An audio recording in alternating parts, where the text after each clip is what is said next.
Sirene ini sebagai tanda di ruang redaksi bahwa ada peristiwa penting yang terjadi. Tanda breaking news Kompas TV. Salah satu peristiwa penting yang menjadi perhatian publik adalah gelombang unjuk rasa mahasiswa dan masyarakat sipil dengan membawa 17+8 tuntutan rakyat yang menjadi rangkuman aspirasi dan desakan masyarakat atas berbagai permasalahan bangsa. Tuntutan ini pun akhirnya dijawab DPR. Selain sepakat menghentikan tunjangan rumah, DPR juga akan memangkas tunjangan lain dan menetapkan moratorium kunjungan luar negeri. DPR RI akan memangkas tunjangan dan fasilitas anggota DPR setelah evaluasi meliputi biaya langganan, A. daya listrik, dan B. jasa telepon, kemudian biaya komunikasi intensif, dan biaya tunjangan transportasi. Ketua BEM Kema Unpad 2025, Vincent Thomas mengaku belum puas dengan respons DPR tersebut. Menurutnya, jawaban dari Wakil Ketua DPR itu tidak sepenuhnya mencabut akar masalah, yaitu tidak adanya transparansi dan pelibatan publik dalam setiap pengambilan keputusan. Kalau kami lihat secara menyeluruh, pihak DPR RI di sini sebetulnya tidak betul-betul menyentuh akar dari permasalahan ini. Dimana kalau misalkan kita bicara mengenai bagaimana pemangkasan tunjangan dan juga moratorium kunjungan luar negeri, kami melihat bahwa sebenarnya permasalahannya tuh bukan pemangkasan anggaran tunjangannya atau kemudian pemangkasan dari segala anggaran kebutuhan-kebutuhan lainnya ataupun termasuk kebutuhan tersier, tapi sebenarnya yang jadi poin utama bagaimana hari ini DPR RI itu tidak bisa menunjukkan satu akuntabilitas yang tegas. Dari kepolisian ini sedang memukul mundur para... Meski sebagian telah direspons, banyak tuntutan yang perlu dikawal agar segera dapat dipenuhi oleh para pemangku kebijakan.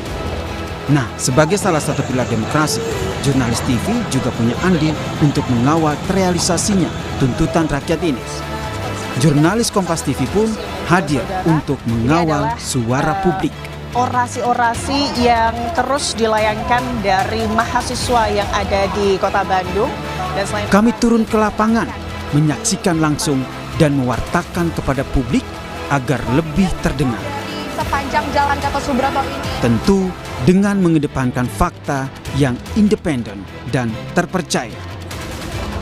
Kami percaya tidak ada suara yang terlalu kecil. Kami redaksi Kompas TV terus mengawal, menyiarkan, dan memastikan semuanya terdengar. Peristiwa dengan peristiwa yang kami bingkai dalam penyikapan yang tentunya berpihak kepada kepentingan masyarakat demi menjaga demokrasi. Tim Liputan, Kompas TV. 17+8 tuntutan rakyat menjadi rangkuman aspirasi dan juga desakan masyarakat atas berbagai permasalahan bangsa. Meski sebagian telah direspons, masih banyak tuntutan yang perlu dikawal agar segera dipenuhi para pemangku kebijakan termasuk juga DPR. Bagaimana kita sama-sama mengawal bersama tuntutan rakyat? Kita bahas petang ini bersama dengan sejumlah narasumber. Ada anggota DPR fraksi PKB Oleh Soleh yang bergabung bersama kami lewat sambungan Zoom dan juga yang sudah hadir di Studio Orange Kompas TV Palmera, Jakarta ada Firdian Aurelio, Ketua BEM Kema Unpad, sekaligus juga kreator lawan politik, dan juga ada jurnalis Kompas TV, ada Jihan Jufri yang selama ini juga meliput langsung ya kegiatan-kegiatan aksi unjuk rasa dan juga respons dari pemerintah dan juga DPR. Saya mau ke Pak Oleh Soleh dulu. Dari DPR, bagaimana kemudian respons jawaban DPR atas tuntutan rakyat yang terangkum dalam 17+8? Pertama saya izinkan menyampaikan selamat ulang tahun yang ke-14 untuk Kompas TV. Semoga Kompas TV terus menjadi garda terdepan sebagai saluran informasi yang transparan, akuntabel, amin, terima dan kasih. terus mengawal aspirasi masyarakat dalam membangun Indonesia yang lebih baik. Yang kedua, saya secara pribadi dan tentu lembaga DPR sudah menyampaikan mengapresiasi atas seluruh elemen bangsa, baik itu mahasiswa, kampus-kampus, kemudian seluruh elemen ya, buruh-buruh dan yang lain-lain yang terus memiliki sebuah rasa kecintaan terhadap Indonesia. Kami memandang aksi demonstrasi, aksi penyampaian daripada aspirasi, baik melalui turun ke jalan, di media-media sosial, di WhatsApp group dan yang lain-lain. Kami memandang itu sebagai bukti rasa cintanya terhadap Indonesia. Oke. Saya mau coba dulu ke teman mahasiswa yang sudah merangkum tuntutan 17+8 ini. Firdian, bagaimana Anda melihat respons dari DPR? Pertama, kita nggak butuh obat paracetamol, Mbak.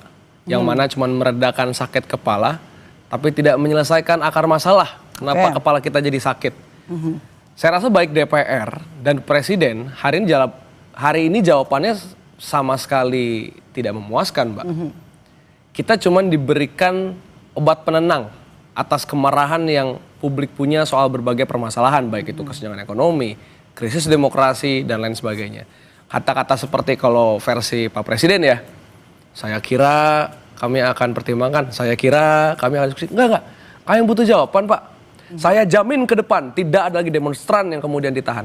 Saya komitmen ke depan tidak ada lagi koruptor yang akan masuk dalam kabinet kami dan sebagainya. Kami nggak butuh saya kira. Begitupun dengan DPR.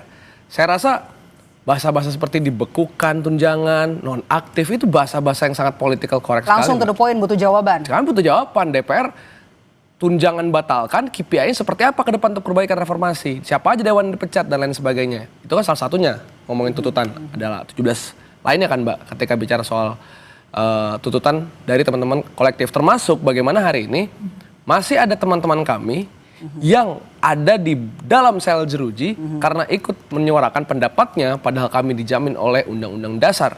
Padahal banyak teman-teman yang di dalam penjara tersebut katakanlah ditahan oleh kepolisian, katakanlah sama sekali tidak melakukan kerusuhan, sama sekali tidak melakukan upaya-upaya makar. Mereka hanya melakukan pendapatnya, marah kemudian, wajar sekali, tapi dikriminalisasi. Dan hari ini belum ada satupun jaminan, walaupun Pak Presiden sudah bilang ya, nggak boleh ada yang ditahan karena demonstrasi. Nah mana Pak? Di mana buktinya? Tolong buktikan secepat Bapak mengangkat polisi-polisi yang dipukul katanya sama saksi itu. Tolong berikan kami secepatnya jaminan dan action untuk membebaskan masa aksi tersebut, Mbak. Oke, apa yang kemudian dilakukan sama teman-teman mahasiswa untuk bisa mengawal tuntutan ini sampai nanti goal? Ya, yang pertama saya berinteraksi dengan berbagai elemen, Mbak. Teman-teman akademisi, teman-teman dari LSM, teman-teman komunitas, teman-teman konten kreator, begitupun teman mahasiswa. Hari ini gerakan 17.8 itu sebetulnya hanyalah alat, Mbak. Dia bukan tujuan, dia juga bukan satu instrumen akhir, dia hanyalah alat. Makanya hari ini goals kami adalah masing-masing elemen tersebut silakan lakukan konsolidasi dan lakukan quote-unquote penyerapan aspirasi yang tidak mampu dilakukan oleh DPR untuk kemudian tanya nih ke elemen masing-masing. Mahasiswa tanya ke mahasiswa, buruh tanya ke buruh, petani tanya ke petani, akademisi tanya ke mahasiswa dan lain sebagainya untuk melihat lebih lanjut lagi hal-hal apa nih yang kita perlu bawa. Nah kemudian kita ke depan akan lakukan banyak cross sector intersection gitu Mbak. Dimana kita pengen pastiin hari ini berbagai tuntutan ini bukan hanya milik 1-2 elemen, tapi milik seluruh warga Indonesia yang mencintai bangsa ini. Yang dirangkum 17+8 itu ya, oke. Sekarang seperti itu. Oke, sekarang kita mau lihat ini adalah gambar terbaru dari depan gedung DPR. Ini adalah aksi dari BEM dari Universitas Indonesia dan juga ada sejumlah kampus lainnya ya.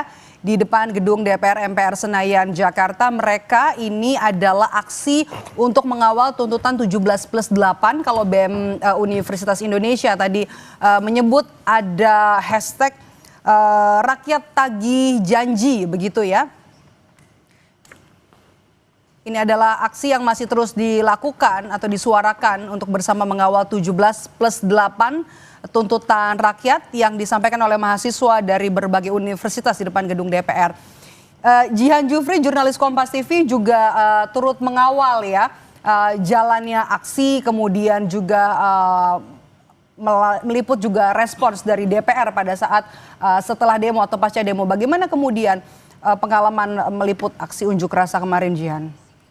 Oke, mungkin pertama-tamanya aku bisa bilang dulu bahwa itu pengalaman pertama aku liputan demo ya. Oh iya. Betul, dan memang ternyata beda banget dinamika di lapangannya ya dengan liputan-liputan biasa. Gimana di situ kita ngeliat ada banyak banget orang dari berbagai macam background dan mereka sebenarnya punya satu tujuan gitu ya. Tujuannya adalah nggak muluk-muluk untuk didengarkan ya. Dan selain itu di sana aku bisa ngeliat banget sih di mana ada kekecewaan masyarakat, lalu juga ada amarah masyarakat yang kemudian kalau misalnya sempat nonton liputanku yang kemarin pada tanggal 28 Agustus itu aku lagi melaporkan. Pada saat melaporkan memang tiba-tiba situasinya yang awalnya memang situasinya bisa dikatakan masih kondusif gitu ya. Lagi melaporkan kondisi terkini di lapangan, ada sejumlah kayak barang-barang yang dibakar, lalu juga demonstran yang masih terpecah-pecah gitu ya, ada tersebar di sana sini. Waktu itu aku titiknya di Senayan, tapi nggak lama tiba-tiba ada polisi mukul mundur. Oke. Bagaimana kemudian melaksanakan tugas jurnalis untuk bisa mengawal suara rakyat ini, Jihan ya? Pada saat kemarin meliput ini di mana, Jihan? Ya, ini titiknya di Senayan, persis di Jalan Asia Afrika, di mana itu bisa dilihat ada sejumlah barang yang memang sudah dibakar oleh massa dan juga emang kelihatan juga beberapa kali polisi ini menyemprotkan water cannon gitu ke arah massa. Dan memang pas di situ ini aku melaporkan kondisinya memang masih kondusif bisa dibilang. Tapi nggak lama dari itu tiba-tiba polisi memukul mundur massa nih dan aku di tengah-tengah melaporkan kan. Jadi memang gimana caranya untuk berpikir gue harus menyelesaikan report ini atau laporan ini dengan tetap tidak panik gitu ya.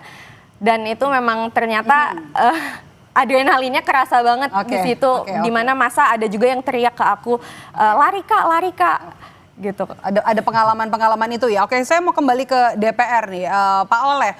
Pak Oleh tadi kan Firdian juga tadi sudah bicara soal mereka ini nggak perlu akan, perlu jawaban. Silakan direspons. Dari tuntutan ini sebenarnya 17+8 ini harusnya bisa langsung dilaksanakan, terutama untuk tenggat waktu kemarin, deadline jangka pendeknya 5 September kemarin. Pada dasarnya kan DPR sudah menangkap dan sudah mengabulkan apa yang menjadi tuntutan mahasiswa dan seluruh elemen bangsa. Pada poinnya adalah reformasi DPR. Reformasi DPR seperti apa yang disampaikan oleh tadi dari Unpad, perlu transparansi. Bisa dilihat di akun DPR. Berapa tunjangan komunikasi, berapa tunjangan yang lain-lain, itu sudah jelas, angkanya sudah jelas. Kalau misalkan mau transparansi yang seperti apa lagi, sudah terpublikasi itu. Kemudian soal tuntutan bagaimana pelibatan publik dalam pembuatan undang-undang. Selama ini kami melakukan hearing dengan berbagai elemen bangsa. Pak Oleh, ini yang sedang tayang ini adalah gambar terbaru ya di depan gedung DPR. Gambar terkini yang saat ini sedang terjadi di depan gedung parlemen, di depan gedung wakil rakyat begitu ya. Anda tadi kan bilang ada public hearing begitu ya. Adakah yang menghampiri, adakah yang bertemu perwakilan dari DPR, bertemu dengan perwakilan dari mahasiswa? Karena saya sudah jam pulang ya, saya ada di jam pulang rumah ya, Pak? Ini. Jadi jujur saya tidak tahu ada demo, dan tentunya ini juga pasti bagian humas di DPR juga akan memberikan fasilitas. Yang jelas begini, bahwasanya pimpinan DPR kemarin juga sudah melakukan komunikasi dengan berbagai elemen bangsa. Kalau seluruh elemen bangsa menuntut reformasi terhadap DPR, terhadap semua pemerintah negara. Tahan di situ, juga kita, Pak Oleh, tahan di situ, Firdian, respons Anda. Tunggu dulu, Mbak. tunggu dulu, Mbak. Saya Oke, boleh bicara silakan. dong, jangan Singkat. dipotong. Boleh dong. Mari kita reformasi juga, perbaiki semua sendi-sendi kehidupan, termasuk setuju. juga pola menyampaikan aspirasi. Kalau pola menyampaikan aspirasi tidak diperbaiki juga, ini juga akan menjadikan masalah. Anda punya Seperti catatan? Pola menyampaikan aspirasi, Anda punya catatan? DPR punya catatan? Kan sudah jelas ada SOP-nya. Jam penyampaian aspirasi sudah jelas. Aturan demonstrasi penyampaian aspirasi sudah jelas. Kan sudah jelas. Oke. Jangan sampai kami Baik, artinya di menyampaikan DPR aspirasi minta harus sesuai aturan direformasi. begitu ya, Pak Ole ya? Tetapi cara menyampaikan aspirasi tidak direformasi. Ini bagaimana? Mari kita sama-sama mereformasi. Kita muhasabah bersama. Kami sudah menyadari betul dan kami juga sudah menangkap betul keinginan masyarakat. Tetapi jangan juga satu arah gitu, jangan satu arah. Tidak ada yang menutup aspirasi masyarakat, tidak ada. Tidak ada yang menutup dialog, tidak ada. Apa yang sudah kami lakukan di DPR, rasa-rasanya sudah transparan, sudah akomodatif. Terkait bagaimana tuntutan 17+8, ini kan semua sedang dibicarakan. Tidak mudah membalikan sebelah tangan. Kan ini kan proses di mana kami sudah menangkap tujuannya seperti apa, Oke, baik, maksudnya seperti apa, sudah ditangkap. dan kami sudah melakukan aksi sesuai apa yang dituntutkan oleh semua elemen bangsa. Oke, baik. Terima kasih.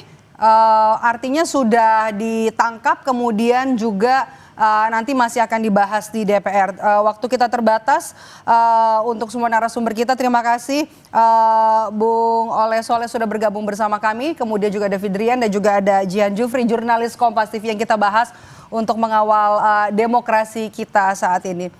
Dan juga kami mau mengajak pemirsa Kompas TV untuk melihat ini adalah gambar terbaru dari depan gedung DPR Senayan, Jakarta. Tadi pada pukul 14.30 ada BEM dari Universitas Indonesia yang kemudian datang ke depan gedung DPR. Kemudian juga ada perwakilan dari BEM dari kampus lain untuk bersama mengawal 17+8 tuntutan rakyat.